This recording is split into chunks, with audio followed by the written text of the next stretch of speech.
Good morning friends, स्वागत है आपका अपने YouTube channel online study with Pankaj में। और आज हम सीखेंगे बहुपद के बारे में। बहुपद मतलब जिसे पॉलिनोमियल बोला जाता है इंग्लिश में। बहुपद क्या होते हैं इसकी एक बेसिक रूपरेखा मैं आपको बता दूंगा। इसके द्वारा आप जो भी बहुपदों को पहचानने के लिए आपको प्रश्न पत्र में आता है वह आप आसानी से पहचान सकेंगे। इसके अलावा कई तरह के इसके ऑब्जेक्टिव के रूप में क्वेश्चन आते हैं कि बहुपद की घात कितनी है, बहुपद का गुणांक कितना है, कौन सा बहुपद है, कितने प्रकार के बहुपद होते हैं, ये सारी चीज़ें आप इसमें सीखने वाले हैं। तो आइए सीखते हैं। सबसे पहले मैं बता दूं, इसमें देखिए बहु प्लस पद दो शब्दों से मिलकर ये बना हुआ है। बहुपद दो शब्दों से मिलकर बना है। बहु मतलब क्या होता है? बहु मतलब बहुत सारे, जैसे इंग्लिश में पॉलिनोमियल, तो पॉली मतलब क्या होता है? पॉली मतलब बहुत सारे, अधिक, एक से अधिक, एक से अधिक को क्या बोलेंगे हम? बहु बोलेंगे। पद मतलब जो उसके पद हैं, पद मतलब शब्द हैं या डिजिट्स हैं या अक्षर हैं, उन्हें हम पद बोलते हैं। तो बहुपद जिसमें अधिक पद हों, एक से अधिक पद हों, वो क्या कहलाएगा? आपका बहुपद कहलाएगा, पॉलिनोमियल कहलाता है। देखिए बहुपद एक प्रकार से आप जानते हैं, आपने पिछली कक्षाओं में पढ़ा होगा, और जिन्होंने नहीं पढ़ा वो देखा जरूर होगा। जैसे कि आपने समीकरण का नाम सुना होगा, x² + x + 2 = 0 या कुछ भी दिया होता है। ये जो समीकरण है ना, इन्हें ही बहुपद कहा जाता है। ये जो समीकरण आपने पढ़े हैं ना, इन्हें ही बहुपद कहा जाता है। पर अलग अलग दशा में अलग अलग प्रकार के बहुपद होते हैं। इनकी घातांक कुछ और होती हैं, गुणांक कुछ होते हैं, तो उनके बारे में आज हम समझेंगे। राइट, चलिए जानते हैं बहुपद के बारे में। जिसमें एक से अधिक पद हो बहुपद कहलाता है। बहुपद को समझने के लिए सबसे पहले नंबर में आपको बता दूं, x के बारे में आपने सुना होगा, x, y, z इस तरह से सुना होगा, 1 2 3 इस तरह से सुना होगा।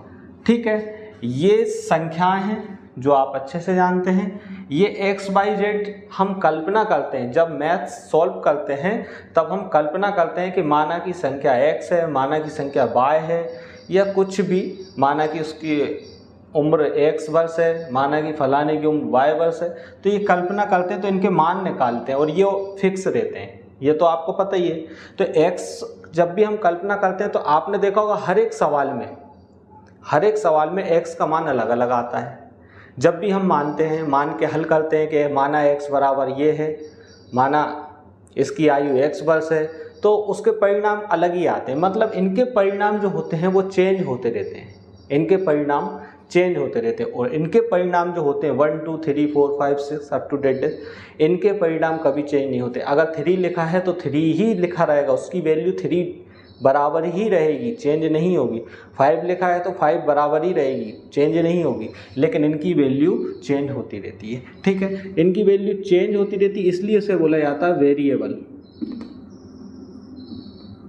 राइट, और इनकी वैल्यू चेंज नहीं होती है, इसलिए इन्हें बोला जाता है कांस्टेंट।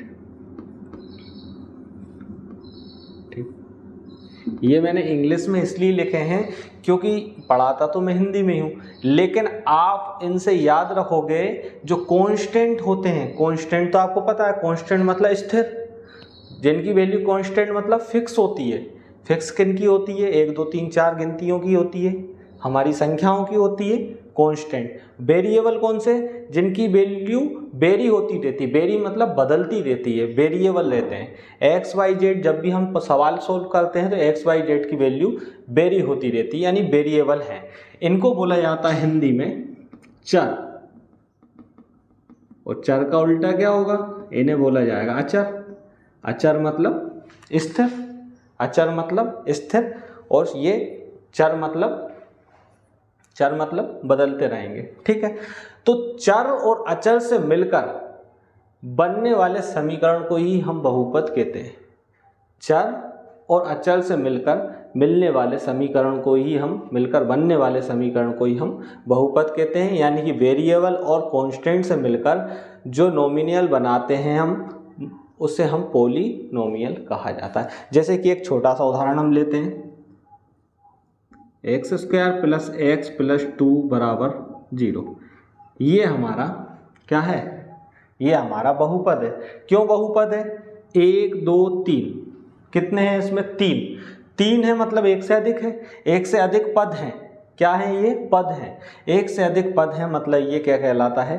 बहुपद कहलाता है। अगर एक पद भी है तब भी हम उसे बहुपद कह सकते हैं, ठीक है। अब ये बहुपद कौन से प्रकार का है? तो बहुपद का प्रकार समझ लीजिए आप। बहुपद की यदि हम बात करें तो यहाँ पे मैं आपको बताता हूँ बहुपद। देखिए, एक चर वाला हो सकता है,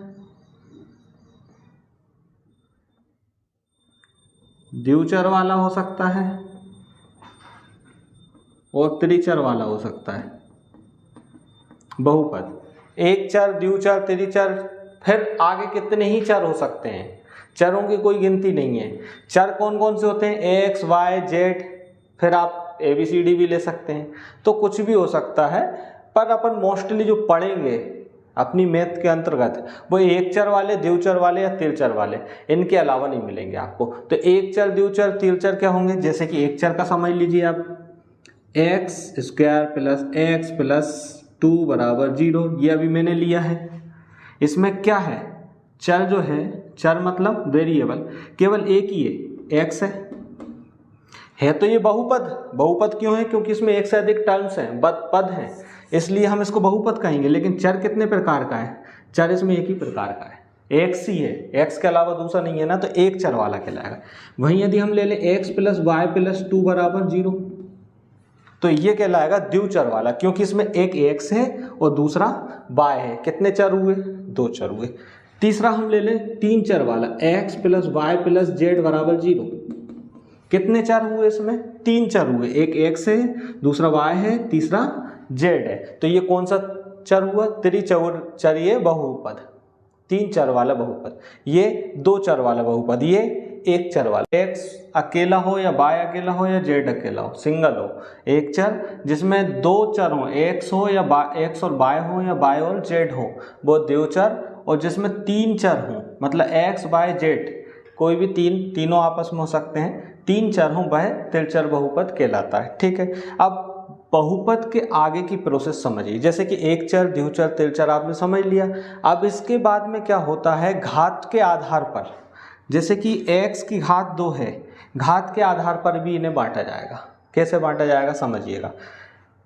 कौन सी घात है? बहुपद, यानी कि बहुपद तो ठीक है, एक चर, 2 चर, 3 चर हो गए। अब घात के आधार पर इनको बात करें हम, तो घात के आधार पर भी यदि जिसकी घात 1 हो, यदि चर की घात 1 हो, तो उसे बोला जाता है रैखिक समीकरण। रैखिक समीकरण यानी बहुपद। जिसकी घात 2 हो, इसे बोला जाता है वर्ग समीकरण, वर्ग समीकरण। और जिसकी घात 3 हो, इसे बोला जाता है त्रिघाती समीकरण। और जिसकी घात फिर 3 के बाद 4, 5, 6 जितनी भी हो, उसे बोला जाता है बहुघाती समीकरण, बहुघाती समीकरण। समझे आप? मतलब घात के आधार पे भी इनको बांटा गया है। बहुपद को घात के आधार पे बांटा गया है। बहुपद को हमने एक चर, द्विचर, त्रिचर में बांट लिया। अब एक चर, द्विचर, त्रिचर को कितने भागों में बांटा है हमने? 3 भागों में बांटा है। कौन कौन से 3? मेन है रैखिक समीकरण, वर्ग समीकरण, त्रिघाती समीकरण। इसके अलावा फिर चौथा बहुघाती समीकरण। हालांकि बहुघाती समीकरण हम वर्ग समीकरण, त्रिघाती को भी बोल सकते हैं, राइट? क्यों बोल सकते हैं? क्योंकि उनमें एक से अधिक घात है। तो इन समीकरण में से निकल के आता है, क्या निकल के आता है? रैखिक समीकरण, मतलब जिसकी घात 1 हो। जिसकी घात 1 हो कैसा मतलब समझिएगा। चलिए समझिए। अब समीकरण के मैं आपको प्रकार बताता हूं। जैसे सबसे पहले नंबर आपने देखा था, कौन सा देखा था? एक पद, एक पद या एक चर, सॉरी, एक चर बहुपद, एक चर बहुपद। फिर आपने देखा द्विचर बहुपद, फिर आपने देखा त्रिचर बहुपद। समझिएगा, एक चर बहुपद जिसमें x अकेली संख्या हो, x, जैसे मैं लिखूँ 2x² प्लस x प्लस 2 बराबर 0, ये हो गया मेरा कौन सा समीकरण, एक चर वाला। द्विचर की बात करें 2x² plus 2x 3y² plus y plus 2 बराबर 0, ये दो चर वाला होगा, इसमें x और y भी हैं। त्रिचर की यदि बात करें जैसे 3x² प्लस 2y, कुछ भी हो सकता है गुणांक, ये मत समझिए 3 ही हो या 2 हो, प्लस 5z प्लस 2 बराबर 0। ये समीकरण मैंने आपके सामने लिख दिए, ठीक है। इसकी घात कुछ भी हो सकती है, ठीक, घातें कुछ भी हो सकती हैं, लेकिन आप देखिए 3 चर x है, y है, z है, x है, y है, ये z बना हुआ है, z है, तो 3 चर वाला हुआ तो त्रिचर बहुपद। x और y अकेला है, इसमें z नहीं है, भले ही y 2 बार दिया हो, ये कौन सा द्विचर, x के अलावा कुछ नहीं है, सिंगल है, मतलब ये एक चर वाला बहुपद, ठीक। ये तो आपने समझ लिया। अब इन्हीं के अंतर्गत हमने 3 और समझे, 3 क्या 4 समझे, लेकिन 3 मेन है जो आपको आपके सिलेबस में भी हैं और आपको जरूरत भी पड़ने वाली है।